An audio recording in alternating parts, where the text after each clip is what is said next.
Pues sí. Ahí está activado. ¿Y la camarita se puede poner? Sí, está automático. Pero no se ve acá. No, así también. Mira vos. Bueno, Ya está. muy bien.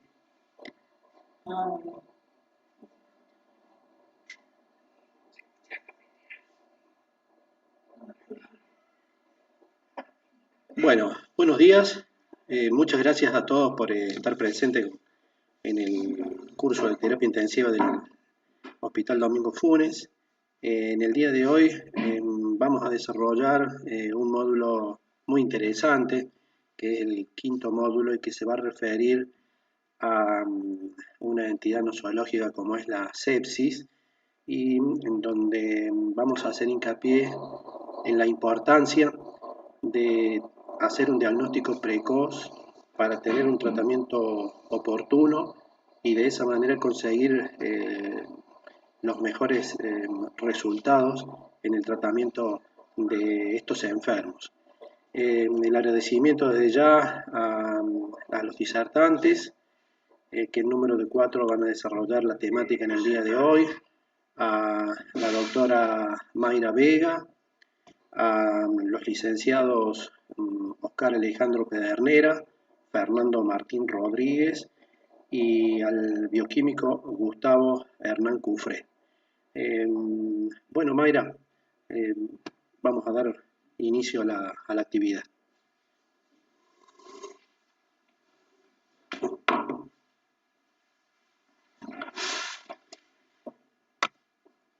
Bueno, yo voy a hablar de un paciente, qué hacemos cuando tenemos un paciente con hipotensión y fiebre, cómo es el manejo inicial y la conducta.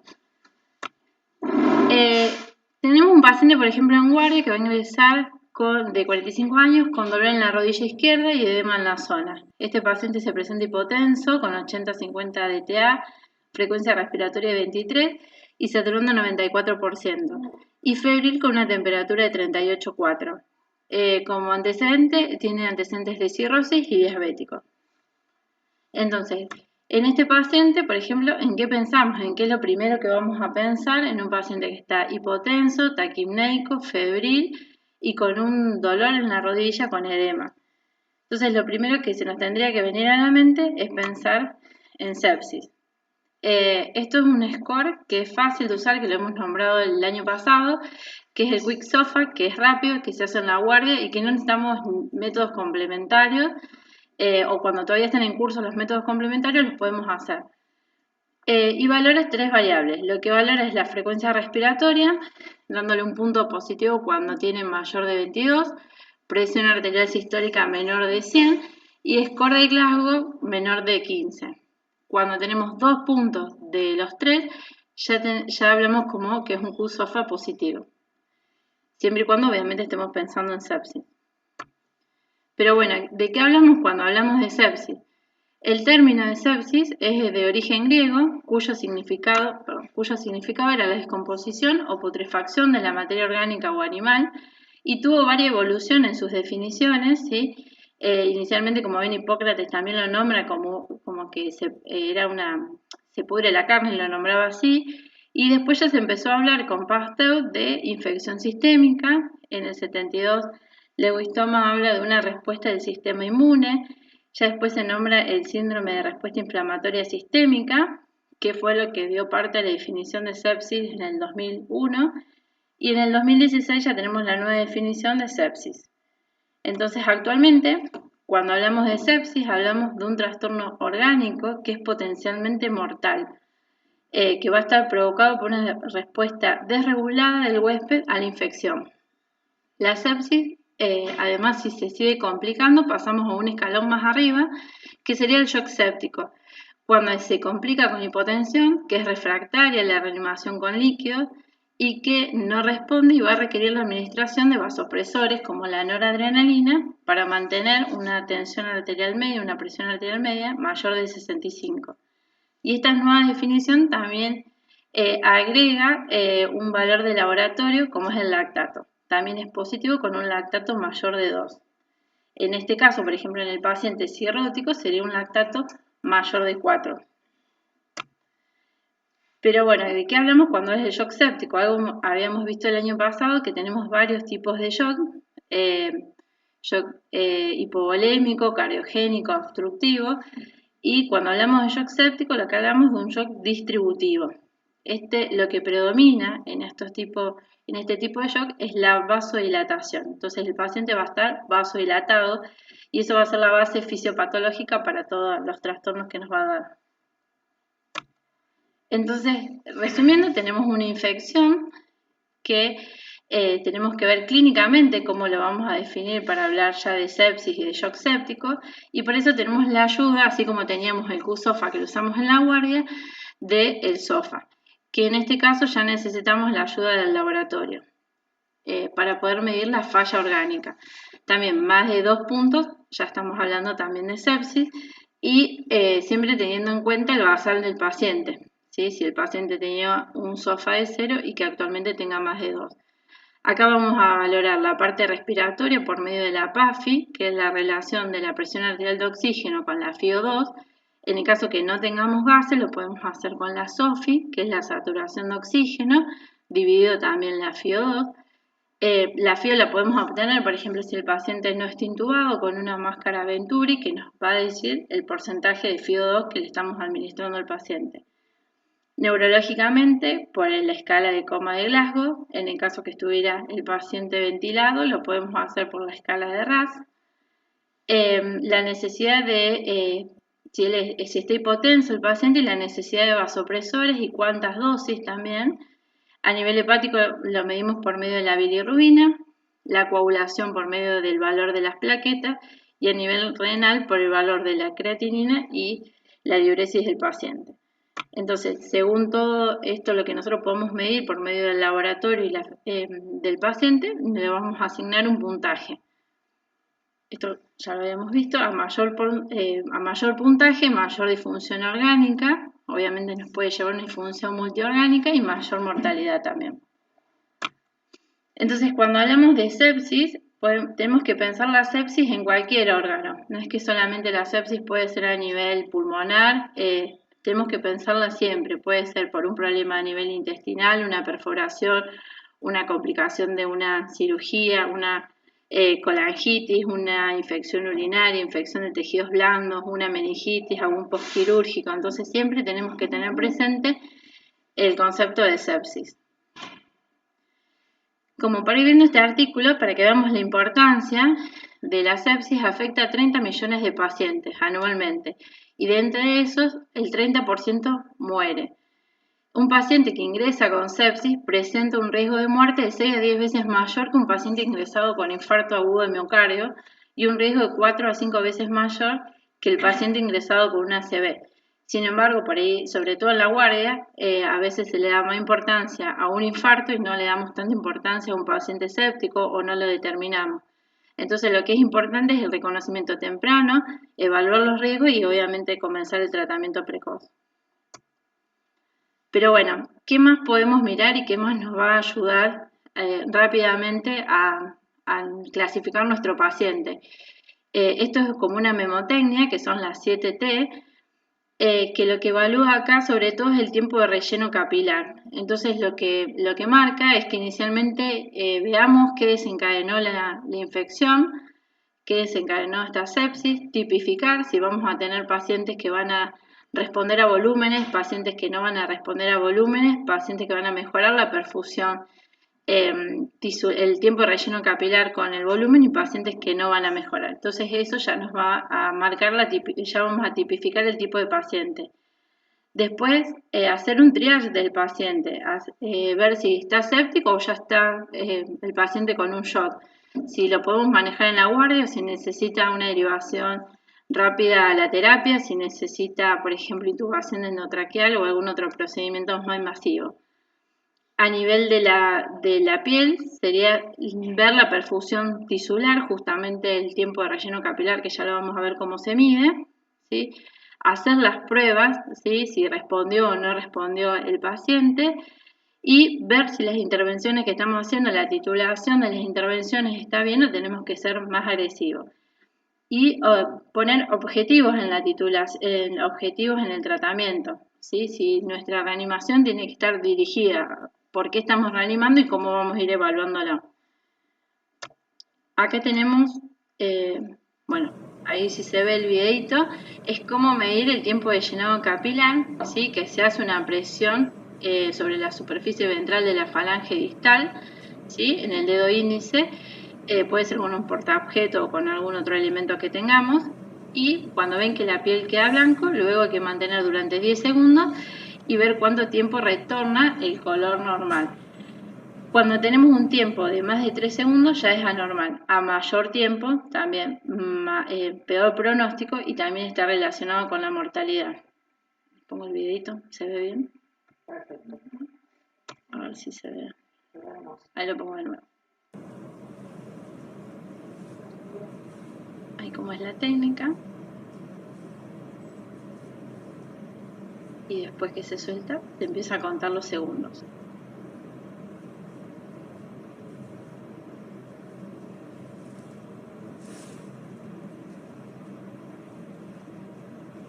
Y eso se puede ir haciendo todo un monitoreo del tiempo de relleno capilar, ¿sí? Cuando ingresa el paciente, después de la reanimación con fluidos, después de la administración de inotrópicos y demás.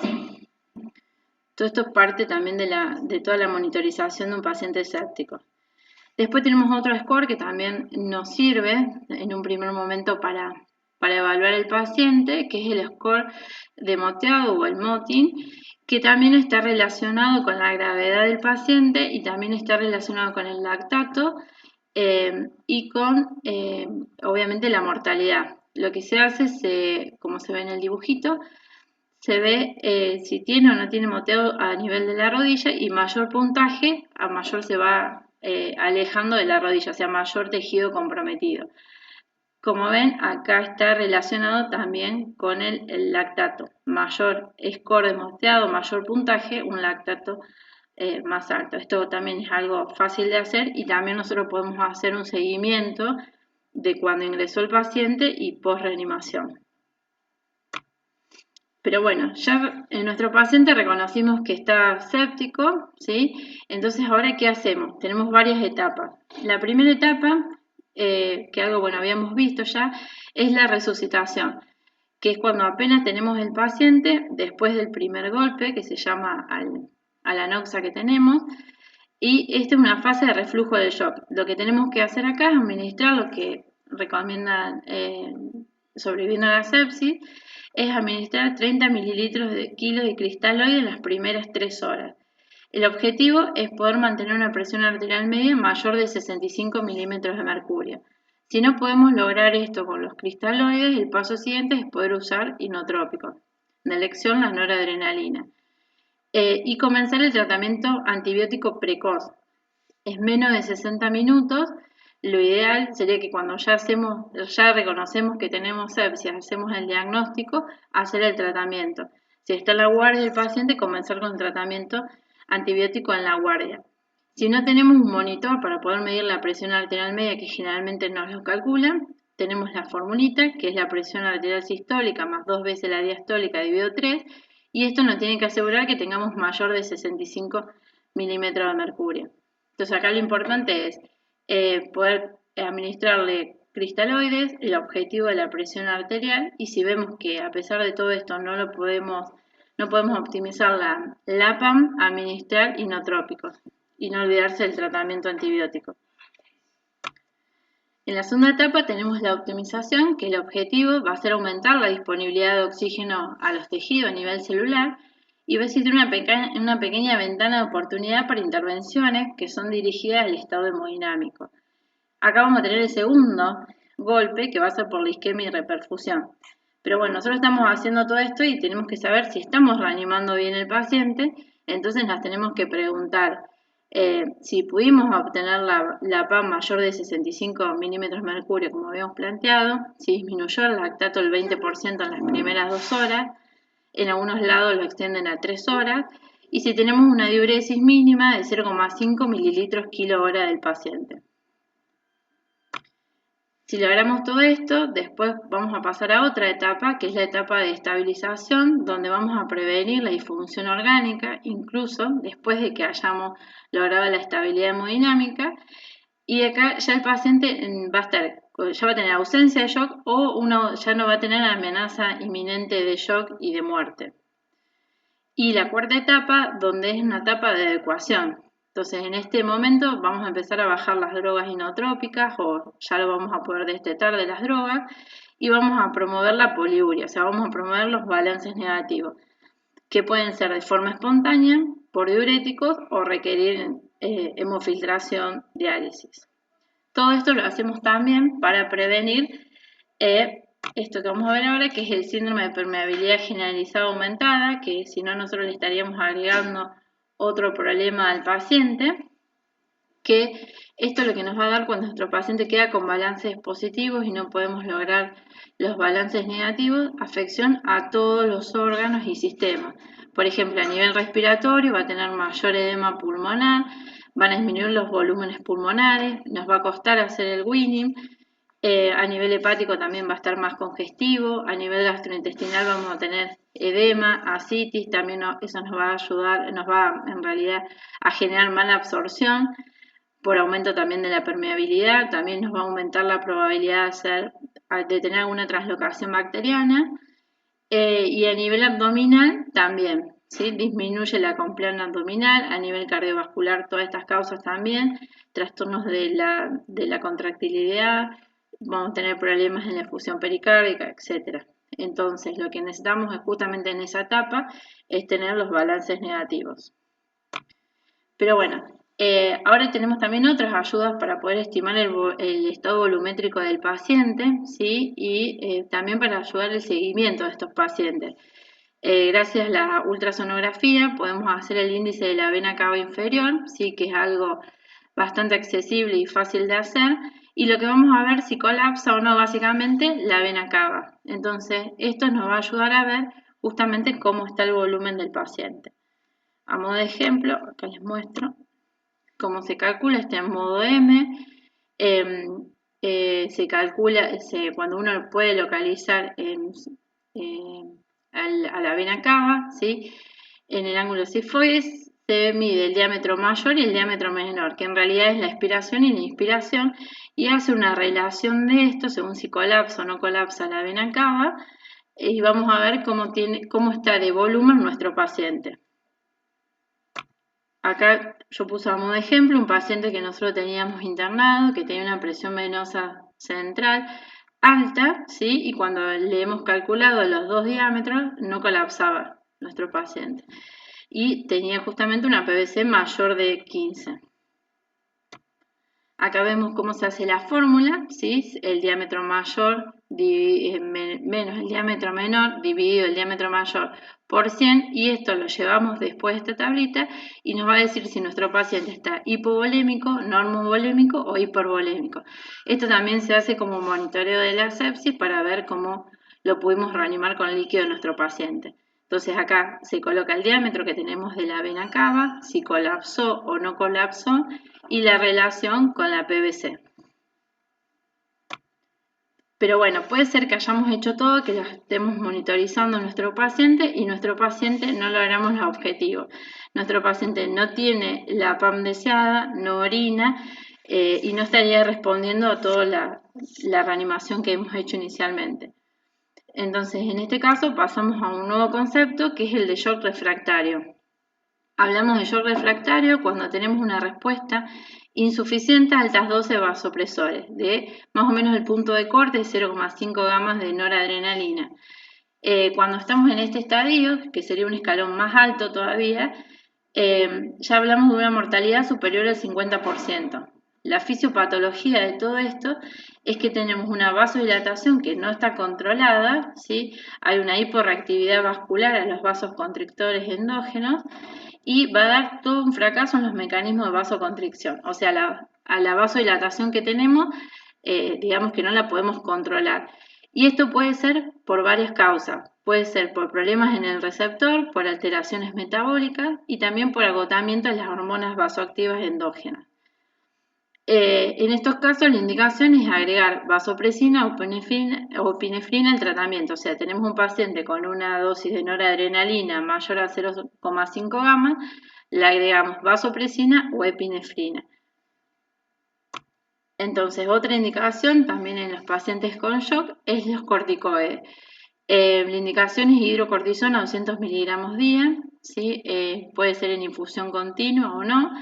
Y esta es la causa de por qué ponemos los corticoides, es porque los pacientes que están en shock desarrollan una insuficiencia suprarrenal relativa funcional. Entonces esto contribuye a la vasodilatación refractaria. Entonces con el corticoide podríamos disminuir las dosis de inotrópicos.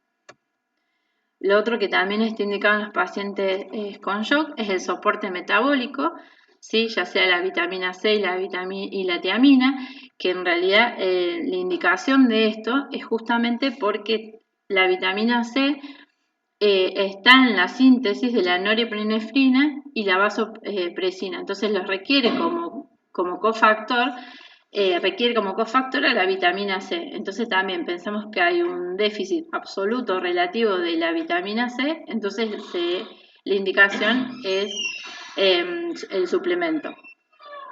Además, todo esto también, el ácido ascórbico mejora la inflamación y todas las variables hemodinámicas y funcional de los órganos en estos pacientes críticos. Con la tiamina pasa exactamente más o menos lo mismo, también es un cofactor esencial, por eso también hacemos suplemento de 200 miligramos cada 12 horas. Puede ser que también nuestro paciente requiera terapia de reemplazo renal, un paciente que esté anúrico, o soporte extracorpóreo en algunos casos como el ECMO. Esto es más o menos para ver como un resumen, ¿sí? Cuando tenemos el shock en etapa incipiente, que vamos a hacer el tratamiento con la resucitación con líquidos, la noradrenalina y bueno, y cómo vamos a ir evolucionando, subiendo de escala según la complejidad del shock, ¿sí? Pero bueno, para dejar algunos tips respecto al shock séptico, ¿sí? Que es una urgencia, entonces lo tenemos que detectar, diagnosticar y empezar el tratamiento precoz. La demora en la administración del antibiótico va a aumentar la mortalidad, también va a aumentar la comorbilidad y el antibiótico tiene que ser apropiado y oportuno. Es preferible iniciar con un antibiótico de amplio espectro y después poder desescalar cuando uno tiene el resultado de los cultivos y demás. Y una vez que esté lograda la estabilización, nuestro paciente se tiene que nutrir también, porque son pacientes con alto gasto catabólico, entonces también lo tenemos que nutrir. Tenemos que minimizar la sedación, salvo indicaciones oportunas, ¿sí? Pero tenemos que minimizar los sedantes y es un tratamiento interdisciplinario. Si tenemos un paciente con un foco séptico y necesita cirugía, necesitamos el tratamiento antibiótico precoz, oportuno, la resucitación con fluidos, noradrenalina y demás, pero también va a necesitar este paciente eliminar ese foco. Y después, a modo de ejemplo, les dejo un pacientito que hemos tenido en la terapia, que todavía sigue internado en el hospital. Fue un paciente masculino de 62 años que tenía antecedentes de hipertensión, diabetes y un infarto que no había sido tratado. Él ingresó a nuestro hospital ya con diagnóstico de función multiorgánica, ¿sí?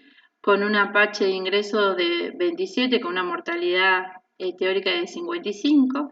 El peor SOFA que tuvo este señor fue de 19, requirió vasopresina por shock refractario. Cuando le pusimos vasopresina pudimos disminuir la noradrenalina y se pudo lograr diálisis en agudo.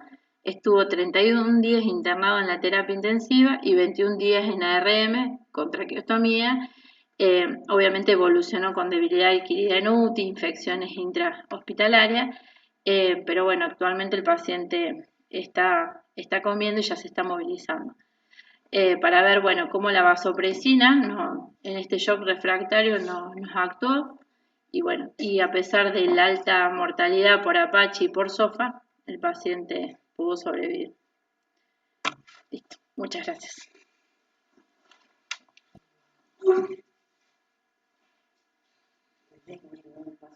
Bueno, ay, bueno, ahora viene. Acá.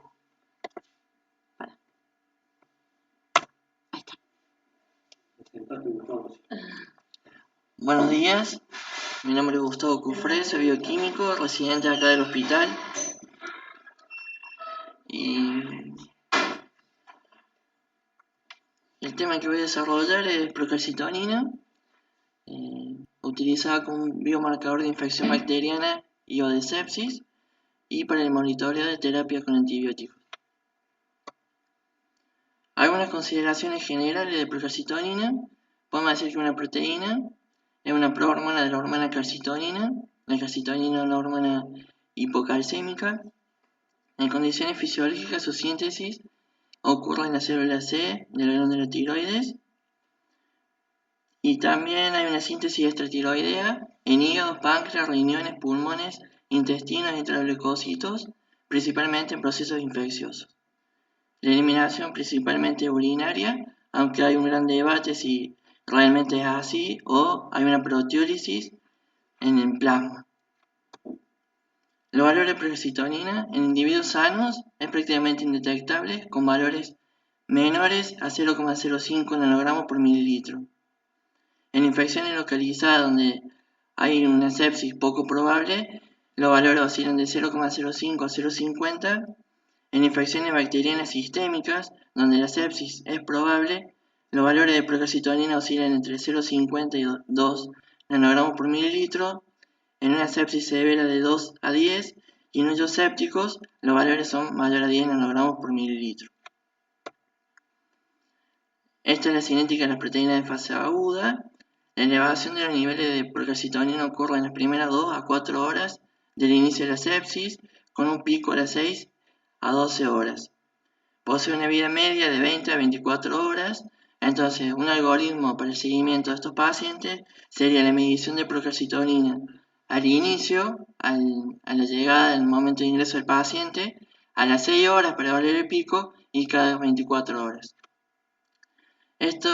Acá está también la proteína de ser reactiva y tiene una cinética parecida, pero con un aumento a las 6 horas principalmente. Por eso a veces hay discordancia, porque esta una aumenta y la otra no, puede deberse a las distintas cinéticas que tienen las dos proteínas.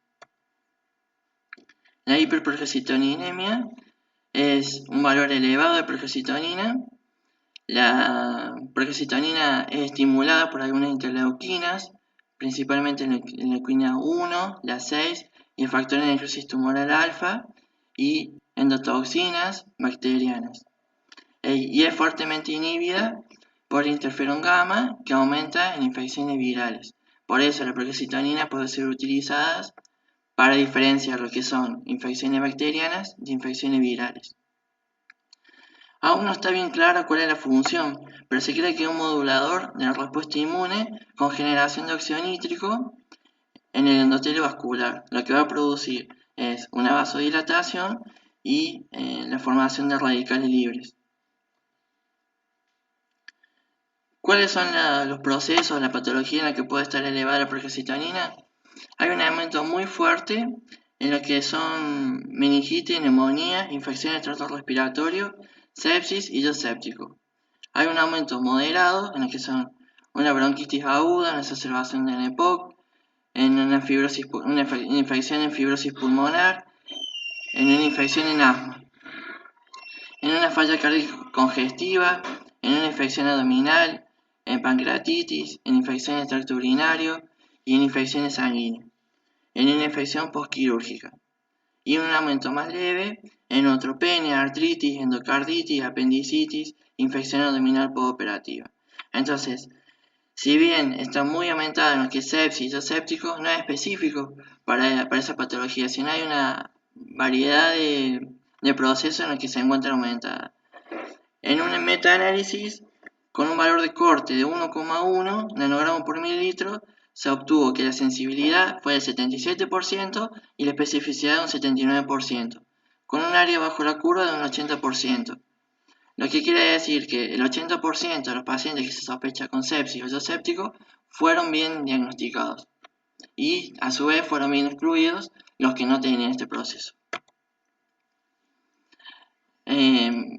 para hacer un paréntesis, voy a hablar de lo que es procalcitonina e insuficiencia renal. Para esto me ayudó la nefróloga, la doctora Zaguirre, y concluimos que el 30% de los pacientes con enfermedad renal crónica terminal que ingresan en la unidad de terapia intensiva tienen infección en el momento de admisión, o sea, un porcentaje alto de pacientes. Es un gran desafío la confirmación de infecciones en la enfermedad renal crónica. Los síntomas son inespecíficos y los marcadores bioquímicos están de por sí ya alterados por la actividad inflamatoria, por las condiciones metabólicas e inmunológicas propias del paciente debido a la uremia o si está en proceso de diálisis. A su vez, los pacientes que están en terapia de sustitución renal tienen más riesgo de infecciones. Y luego de 4 horas de diálisis en alto flujo, los niveles de procalcitonina disminuyen significativamente. Entonces, debido a esa terapia, sería bueno el monitoreo de los pacientes prediálisis, porque después de la diálisis los valores van a caer mucho. La información disponible es limitada y en parte es contradictoria sobre el impacto de los distintos tipos de insuficiencia renal y las distintas terapias de sustitución renal que existen, en definir, digamos, el nivel de corte de procalcitonina. Este es un estudio en el cual solamente valoran los pacientes con enfermedad renal crónica sin ningún tipo de sustitución renal y para un valor de corte de 0,5 nanogramos por mililitro, la sensibilidad era del 93% y la especificidad del 78%. La procalcitonina para un valor de 1,5, la sensibilidad bajó al 47%, pero la especificidad aumentó al 98%. Entonces hay una zona gris entre 0,5 y 1,5%, 1,5 nanogramos por mililitro, y es la que desgraciadamente se encuentra en la mayoría de los pacientes. Y por último, mencionar lo que es la terapia antibiótica guiada por procalcitonina. Favorecería hasta un 30% de la prescripción de antibióticos en los pacientes que asisten en emergencias. O sea, un 30% de pacientes que asisten en emergencias con un valor de procalcitonina se puede limitar la prescripción de antibióticos. La terapia antibiótica guiada por procalcitonina disminuye el uso de antibióticos hasta 1,5 días sin aumentar sus complicaciones ni su mortalidad. Los controles del nivel de procalcitonina se deben realizar cada 2 días, en el segundo o tercer día, en el cuarto o quinto, en el sexto y al octavo. Y cada 2 días si el antibiótico se da por más de 8 días. Una disminución del nivel de procalcitonina en un 30% en las primeras 24 horas del inicio del antibiótico sugiere que la terapia que se ha seleccionado es efectiva. En los pacientes con niveles muy elevados de procalcitonina, por ejemplo 5, una disminución en más de un 80% recomienda la interrupción del antibiótico o si sus valores oscilan en niveles normales. En los pacientes sin disminución de los valores de procalcitonina, pero con una buena evolución clínica, se debe considerar otras condiciones que aumentan la procalcitonina. Esto es algún algoritmo que utilizaron, algunos protocolos que utilizaron para la terapia antibiótica en enfermedad pulmonar guiada por procalcitonina y por sepsis. En realidad dicen lo mismo los dos, excepto el valor de corte. Para enfermedad pulmonar infecciosa, el corte es 0,25 y para sepsis el corte es 0,5. Y por último, mencionar que al principio dije que es un biomarcador, la procalcitonina. Entonces voy a definir lo que es biomarcador. Un biomarcador es aquella sustancia utilizada como indicador de un estado biológico que debe poder medirse objetivamente y ser evaluado como un indicador de proceso biológico normal, estado patogénico o de respuesta a un tratamiento farmacológico. Debe ser sensible y específico. Vimos que la sensibilidad oscilaba entre casi 80% y la especificidad también. Entonces tiene una moderada especificidad y sensibilidad. Debe ser económico. Esto es relativo, digamos. Si lo comparamos con lo que es una glucosa, es caro. Pero si lo comparamos con un estudio, ponerle de FILM-Array, es bastante económico. Debe ser rápido. A las 2 horas ya podemos dar un resultado de procalcitonina, a diferencia de por ahí otras otros estudios como son microbiológicos, que por ahí el resultado demora hasta 7 días inclusive, pero ahí sí se aísla, digamos, el patógeno y la terapia que parece patógeno aislado. Debe ser estable in vivo e in vitro, hacer una proteína no tenemos este inconveniente y no ser invasivo. La única es una extracción de sangre, así que no es tan invasivo. Bueno, ese es mi aporte en este curso. Pero pregunta si ¿Alguien tiene alguna duda o consulta?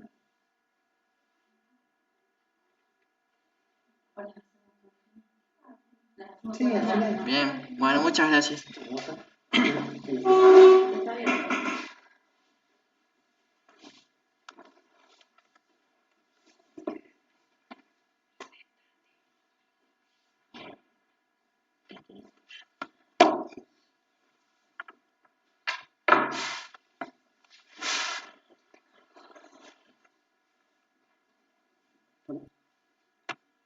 Buen día, mi nombre es Fernando Martín Rodríguez, soy enfermero de la terapia intensiva del Domingo Funes.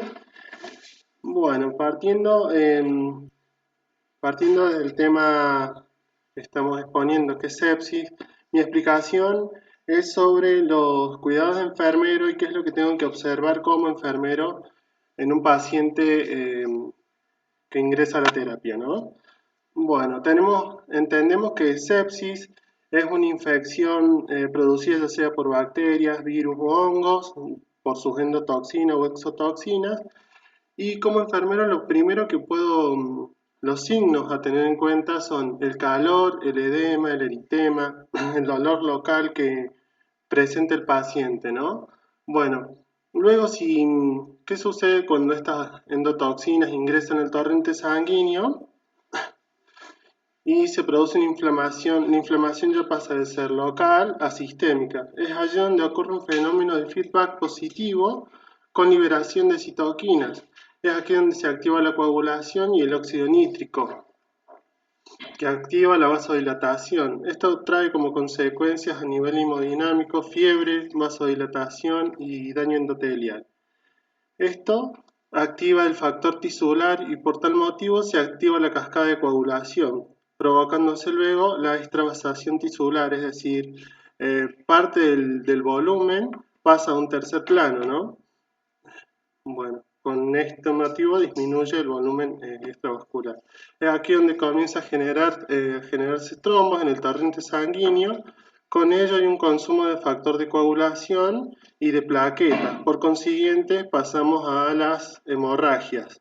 Entonces, los síntomas que puedo observar como enfermero en un paciente con shock séptico sería la fiebre, la palidez, la hipotensión, el pulso débil, el rellenado capilar demora más de 2 segundos, la taquicardia, la dificultad respiratoria y por consiguiente la taquipnea, ¿no?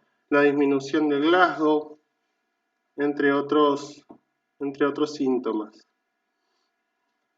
Bueno, mi rol a cumplir como enfermero es optimizar el tratamiento del paciente,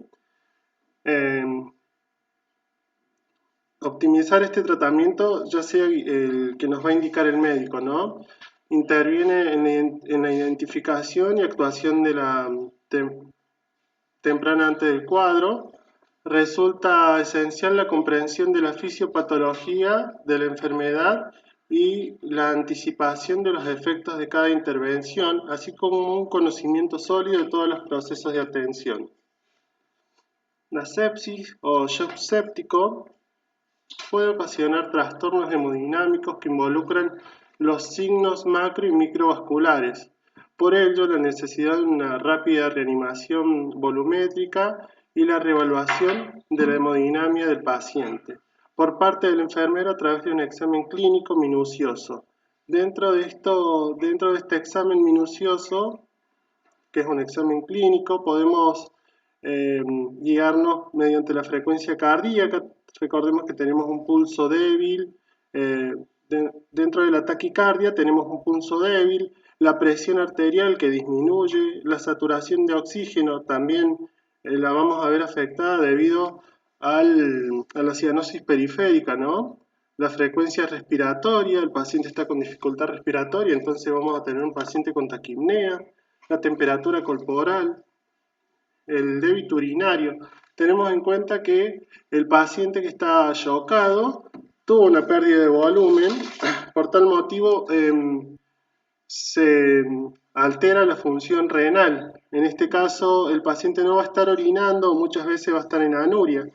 Uno de los signos por el cual nos guiamos de que vamos por buen camino es si el paciente retoma nuevamente una diuresis, ¿no?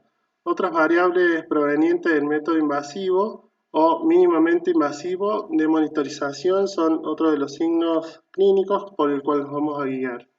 Los objetivos de enfermería es señalar el rol que debo cumplir como enfermero en la identificación, prevención y tratamiento de la sepsis, describir en qué consiste el paquete de cuidados, identificar los métodos diagnósticos disponibles, reflexionar acerca del rol ampliado de la enfermería en el paquete de sepsis. Los factores de riesgo en un paciente con un shock séptico son los pacientes diabéticos, las enfermedades del aparato genitourinario, biliar o digestivo, enfermedades que debilitan el sistema inmunológico, las ondas permanentes, por ejemplo, las vías periféricas que permanecen durante mucho tiempo, las ondas vesicales, los stents y pacientes con leucemia. Los cuidados de enfermería dentro de las 6 horas es conseguir una óptima oxigenación, restablecer la presión arterial, el ritmo de diuresis, la temperatura, adecuar a la hidratación y nutrición, mantener la glucemia, recuperar niveles de conciencia, prevenir úlceras por estrés, debido a que el paciente está con esta extravasación de líquidos. Tenemos un paciente que está edematizado y se suelen generar úlceras por decúbito, ¿no? Entonces tenemos que rotar al paciente y prevenir futuras lesiones y complicaciones, evitar saunoinfecciones y aliviar la ansiedad.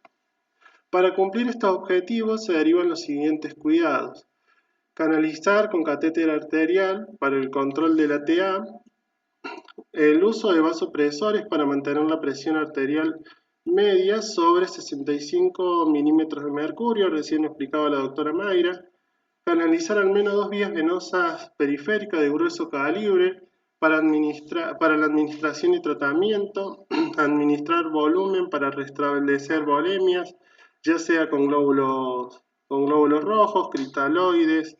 Eso nos va a ir indicando el médico a medida que se vaya transcurriendo el tiempo, ¿no?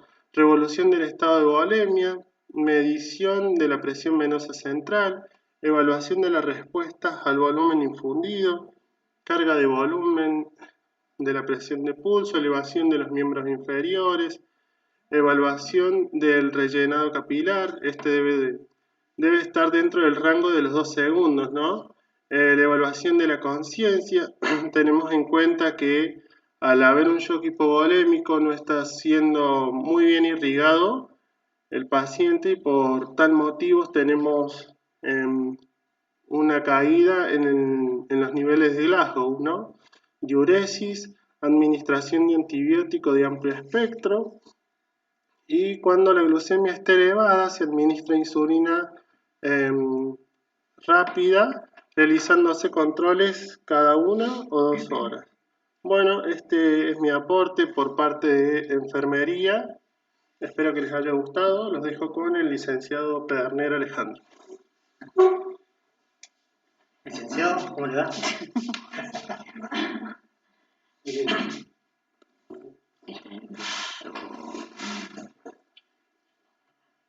cuál lo paso? Sí. Buenos días, ¿cómo va? ¿Cómo andan? Bueno, soy Pedernera Alejandro, licenciado en enfermería. Vengo del Hospital Florencio Díaz del 2011 al 2016. El 2017, hace 3 años y medio que formo parte del Hospital Domingo Funes. Pasé por los servicios de emergencias, clínica médica cirugía, internado, y bueno, hoy la UTI nos reclama, nos demanda. Así que, bueno, iniciamos el tema de shock séptico y su administración de medicamentos por enfermería.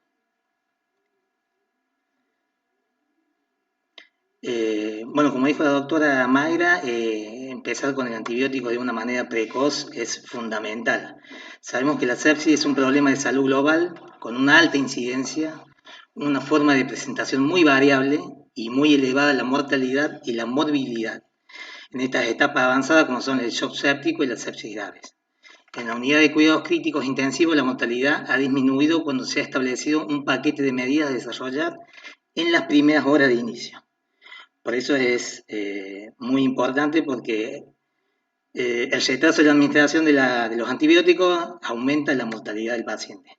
Por ende, el paciente que recibe la administración con un tratamiento precoz y adecuado asocia su supervivencia. Dentro de la administración de la medicación tenemos 3 maneras de hacerlo. Tenemos la clásica, la administración intermitente, es la que se hace casi todos los servicios, va a pasar en 30 minutos. Con su dilución respectiva, pero las nuevas pautas, como la terapia está a la vanguardia, se van perfeccionando, se van tirando nuevas ideas, nuevas fundamentaciones y nuevos estudios, se está usando mucho la administración prolongada de antibióticos en pacientes, obviamente con sepsis, que duran entre 3 y 4 horas. Caso concreto, terapia Hospital Domingo Funes, la piperaciclina, el tazobactam, a pasar en un periodo de 3 y o 4 horas. Bueno, ahí necesitaríamos, para que sea exacta, las famosas bombas de infusión. La administración continua consiste en la dosis administrada que dura periodos de 24 horas. Caso concreto, la terapia de la vancomicina, que se suele usar. Para esto,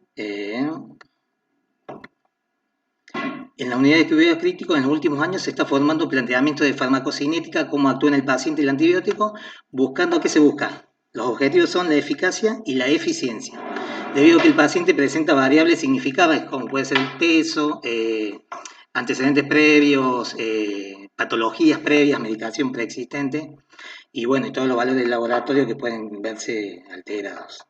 Estos cambios en la fisiopatología de los pacientes producen variaciones también en cómo actúa el fármaco en el organismo, como pueden ser su vida media, su eliminación, el volumen dentro de toda la masa corporal, el volumen del fármaco, que es su concentración. Como dijimos, la vancomicina se utiliza en infusiones de 24 horas. ¿Cuál es la mejor manera de realizarlo? Hacer un goteo, un plan, una administración de antibiótico de 3 a 4 horas o de 24 horas, con el caso de vancomicina, es la bomba de infusión. ¿Por qué? Porque es un dispositivo eléctrico capaz de suministrar mediante su programación y de una manera controlada y determinada sustancias por vía intravenosa. Este dispositivo, ¿por qué es importante? Porque a su vez disminuye el porcentaje de errores humanos. Y bueno, ahí tiré un meme, le digo yo, de la bomba de infusión. Dice, ustedes me ven todo tranquilo y normal, pero en las noches las regaño a las bombas. ¿Cuáles siguen las fundamentaciones? Es que los antibióticos presentan un perfil farmacodinámico dependiente del tiempo. Esto significa que a medida que se incrementa la concentración del antibiótico en el organismo, se produce un aumento de su actividad bactericida, hasta llegar a un determinado valor de concentración en el que se consigue su máxima actividad, que ese es el objetivo inicial y el objetivo en fin, digamos. Es decir, se optimiza su función y su propósito. Siguen habiendo más argumentos a favor a través de estos nuevos administración de antibióticos. Es como que reduce la probabilidad de aparición de microorganismos resistentes, ya que a partir de un valor determinado de concentración se produce una disminución de crecimiento de microorganismos resistentes. Existe una mayor penetración y concentración en determinados focos de infección, como por ejemplo a nivel pulmonar, subcutáneo, intraabdominal. También supone una ventaja en cuanto a la seguridad del paciente, debido a que se evitan eventos adversos como la neurotoxicidad que suele pasar en la administración de perfusión intermitente. Por ahí no se regula bien o no se controla.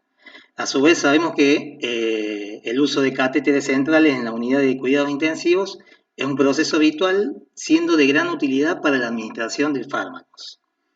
Esto es, son potenciales de infección también por ahí, en donde enfermería debe actuar, debe valorar y debe observar. Pero también pueden producirse focos de infección en las mismas, los gérmenes pueden llegar a través del catéter por las diferentes vías, como por la piel que los rodea, fluidos intravenosos, conexión y desconexión del catéter. Los signos de alarma que debemos observar puntualmente enfermería, los médicos también, porque hay valoraciones médicas también donde se llevan a cabo todas las observaciones, es el trayecto doloroso a la palpación, zona enrojecida con temperatura, supuración en el sitio de inserción y bueno, fiebre. Más acciones de enfermerías, bueno, el lavado de manos. Sabemos que el lavado de manos es fundamental, estamos en pandemia, es fundamental. No vamos a dar una clase de lavado de manos, pero hay que tomar en cuenta que creo que como equipo profesional de salud lo tenemos incorporado. Antes, después, durante, ya está asimilado, digamos. Pero no hay que obviarlo que siempre es fundamental el lavado de manos. Y para todo el equipo de salud. Bueno, más acciones de enfermería es observar signos de flebitis, enrojecimiento, creo que lo habíamos dicho antes, observar el catéter, evitar desconexiones del sistema, colocar conectores con válvula de seguridad, la famosa tapita de la llave 3 vías puede ser un ejemplo, observar que no haya obstrucciones, que esté permeable la vía, realizar desinfección con alcohol al 70% cuando se administre por abón y cuando se administra con jeringa a través de la llave 3 vías también, que ahí supuestamente las destapas, ¿viste? Mantener la fijación limpia y seca del acceso venoso, observar si existen pérdidas pericatéter, enviar en caso de sospecha de infección, más o menos, se debe retirar el catéter, se corta la punta y bueno, se lleva para cultivo. Y bueno, colocar una vía periférica en caso de ser necesario. Todo esto debe llevar un registro y un seguimiento de los catéteres colocados, digamos. Todo esto, en el caso de nosotros, de enfermería, se debe anotar, se debe dejar asentado en la planilla de enfermería, no olvidar que es un documento y debe estar sellado y firmado por el profesional que realiza la acción. Más acciones de enfermería, no vamos a hablar tampoco de COVID-19, pero digamos, se han puesto de manifiesto y de moda los famosos EPP, elementos de protección personal, en donde yo creo que ya todos los tenemos también asimilados y lo tenemos bien curtido, como son los temas, los barbijos quirúrgicos, necesidad de barbijo, doble barbijo, los N95, depende de la exposición que tengamos al paciente, depende de si es un paciente sospechoso, si es positivo, si estuvo en contacto, si vamos a tener un contacto estrecho, si vamos a tener en la atención, nos vamos a exponer a fluidos corporales, etcétera.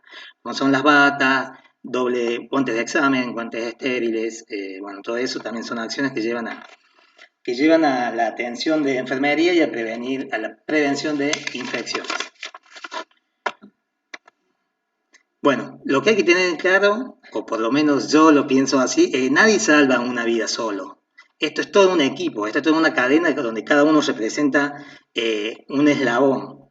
Entonces, bueno, quería agradecer, ya voy culminando, por último, todavía no me voy, quería agradecer a todos los colegas de enfermería, de la terapia, excelentes profesionales, un gran nivel académico, hay mucho potencial ahí, al servicio médico, excelentes profesionales, al doctor Luna, jefe de terapia, el que lleva el timón, y no quería olvidar al personal de limpieza que también favorece o disminuye la posible contaminación de infecciones que se disparen, algo de eso, porque también llevan sus tareas esenciales. Y bueno, la doctora Alicia Ortiz, por cómo se activó el comité, que me parece excelente, que considero necesario para todo el equipo de salud.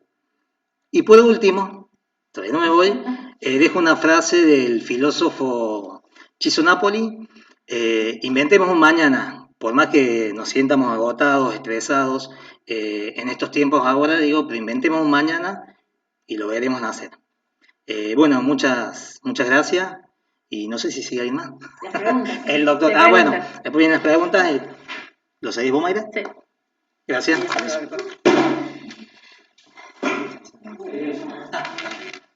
No sé si hay preguntas ahí en el chat.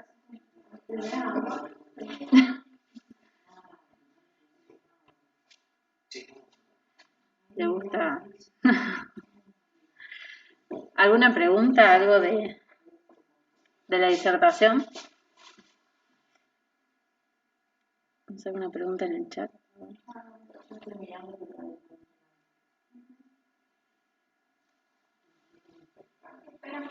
Bueno,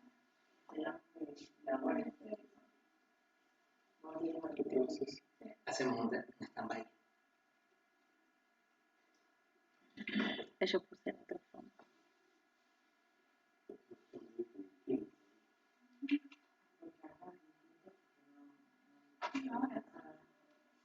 Estuvimos bien.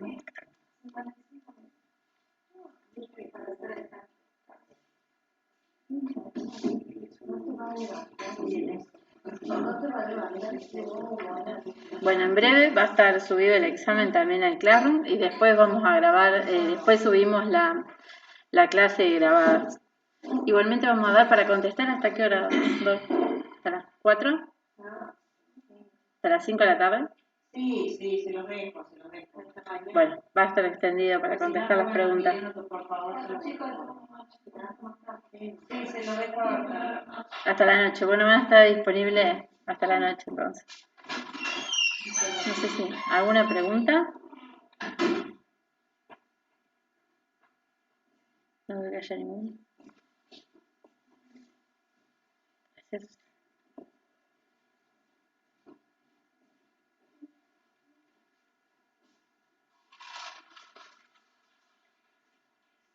¿Mi grupo tampoco? Bueno, se entendió todo.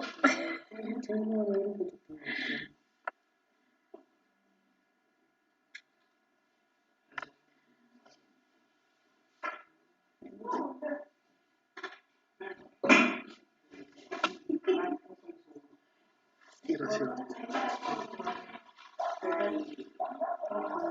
Bueno, si no hay ninguna pregunta, no sé.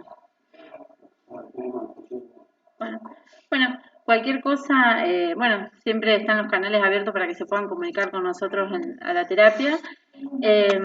¿Sí? Ah, la llave de 3 días.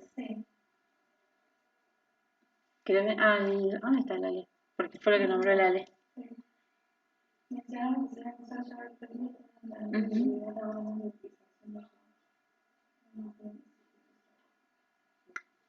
¿Le quiere contestar a la Ale? Bueno, como le decía, cualquier cosa, bueno, los canales siempre están abiertos para comunicarse con toda la gente de la terapia, siempre en lo que nosotros podamos ayudar. Los invitamos al próximo módulo, después vamos a estar pasando las fechas y las disertaciones. Y el examen, bueno, va a estar subido en un ratito. Ya está subido y se va a extender hasta la noche, así todos los pueden completar. Así que bueno, muchísimas gracias a todos por participar y por, bueno, formar parte de este curso también. Gracias.